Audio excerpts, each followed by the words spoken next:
Hi, everybody. Thanks for joining me as we take a look at your Halloween week forecast. Got a lot to get to today. I've got an impactful storm. The first half of the week is relatively tranquil weather-wise with slightly seasonably chilly weather, so a mix of sun and clouds. But as we move towards the end of the week, particularly Thursday into Friday, we will have a high-impact storm around that bears some discussion in terms of how that's going to impact Halloween plans, particularly Halloween evening plans. Things look to be getting better as we head into Halloween evening, but still some impact. The worst of the weather looks Thursday night into Friday morning. I would not lock that in, though. We're going to have to check back. I'll definitely be back with a Wednesday update of this forecast focused on Friday and then maybe the weekend as well.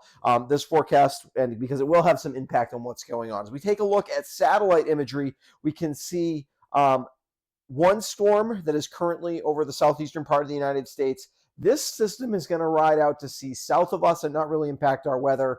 We're going to stay basically nice with a few clouds getting more sunny as we go throughout the week.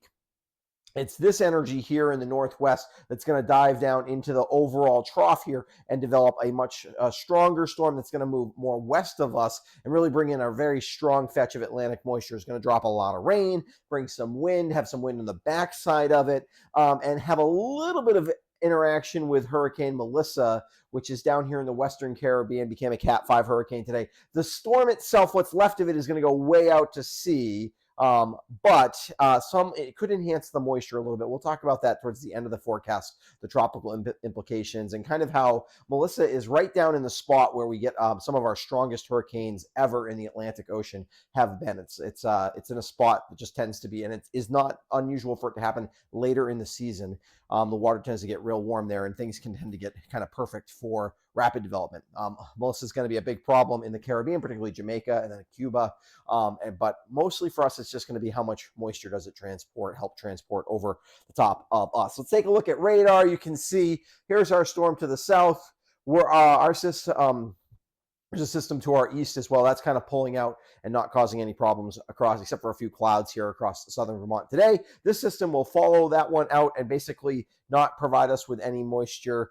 Some clouds on Wednesday, but not any moisture. And then this system fills in and becomes the system that heads across our area. Let's take a quick look at the surface map right now. You can see this is not actually that strong at the surface.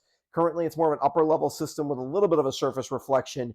We do actually have a lower pressure, kind of relative pressures at least across the mountains. And as that dives down, we will get more of this is a system that will look more like a wintertime system. This is the kind of system, the track it's going to take would be the kind of track where we would get snow mixing to sleet and freezing rain. Were it cold enough? It's not cold enough. We do have high pressure to our north, it's going to push this system to the south, but it's going to retreat in a kind of classic low pressure moving towards the high pressure as it retreats sort of setup, which again, during the winter, this would be a pretty common setup. But this time of year, we're transitioning towards it. It's kind of letting you know that we're moving from summer weather patterns to more of a fall winter pattern as we head going forward. If we take a look at the 500 millibar map as well as vorticity, which is the shades are where we have upward vertical motion in the atmosphere. And you can see we've got a decent amount of that with this kind of mid and upper level system that has a little bit of the surface reflection here across the southeast, and then a strong system here to the northwest. This is the energy for the storm that's going to happen over the weekend. And you can see we do have our system pulling out here across the northeast as well.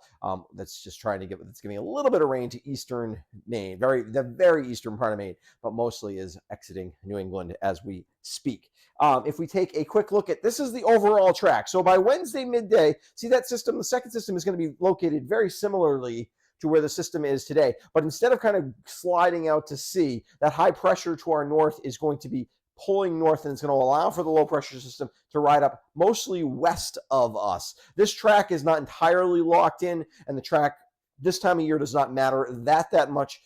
It's more about timing of when the heavy rain will come. Basically, what we can assure, whether this moves east or west, doesn't really, obviously, there's no snow line or anything like that for it to matter. But what will depend is at some point, probably when the system is about here over western New York, you'll have a very strong counterclockwise flow around that and a very strong low-level jet stream that's going to be pushing Atlantic moisture up across southern Vermont, and it will rain very heavy for 2, 3, 4 hours, where we could get a couple of inches of rain in about 4 hours. Wouldn't be surprised at all by that. How long that, how quickly that moves and things like that will determine impacts, right? 2 inches of rain is even in 4 hours is a lot of rain, but it'll be fine. I'm not too worried. We are still very dry in the river basins and things like that. We've got a lot of room to put water, so I'm still pretty confident that we don't really need to worry too much about any kind of flooding issues, but especially in the smaller streams, we just have to keep a bit of an eye on it. It is going to rain very heavy for a period, probably overnight, late overnight Thursday, maybe first thing Friday morning. So we just kind of have to be prepped for that. As we take a look towards the tropics, you can see here is Melissa. And again, Wilma and Gilbert, which are the two lowest pressured, strongest. So strongest in terms of the lowest pressures recorded in the Western Hemisphere, actually.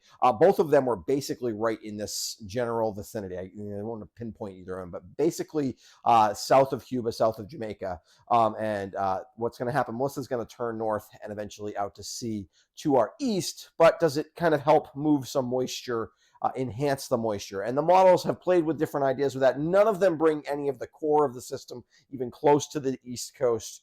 So I'm not worried about that really, but sometimes the enhanced lift that you get from something like this and just the movement of moisture northward as the system starts to move northward can enhance that rainfall, and just we'll have to keep an eye out. I'm not too worried. Like I said, I'm not really that worried about flooding or anything like that yet, but I think we will see a lot of rain. I think most of us see 2 inches of rain.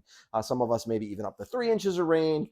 That's a lot of rain. It's not really a problematic amount of rain though, even if it comes relatively quickly. Maybe a few, like if there's some leaves and storm drains and things like that, you can get some ponding in some places, but it's not the kind of thing we really need to worry about. But it bears watching. We're also going to be gusty winds. Winds both when the heavy rain comes down as from the south and east, or kind of southeasterly direction, and then gusty winds on the backside. That's really more a Friday overnight into Saturday kind of thing as the storm starts to wrap up and pull away from us. It does look like we'll have some gusty winds. I don't think I'm not too worried about power outages either. I think we'll be kind of on the low end, or on the brushing up against the very low end of where you might see a few, but I think basically we're going to be okay with it, but it's going to be just a kind of impactful storm. If we take a look kind of at the actual forecast today, probably that's a bit ambitious on how much sun we're seeing today, but there will be a decent amount of sun today. Tomorrow, more sun and clouds. Wednesday as well, more clouds as we head towards Wednesday afternoon. Light rain could happen anytime from really Thursday morning all the way through the day. It gets heavy overnight Thursday into Friday, and then lightens up to more like sprinkles, I think, on Friday afternoon, evening. So I think for Halloween evening, what we're looking at is probably temperatures in around 50. We will be kind of, we won't have really started the cool air moving in yet. We're going to get kind of chilly behind the storm, but that won't happen yet.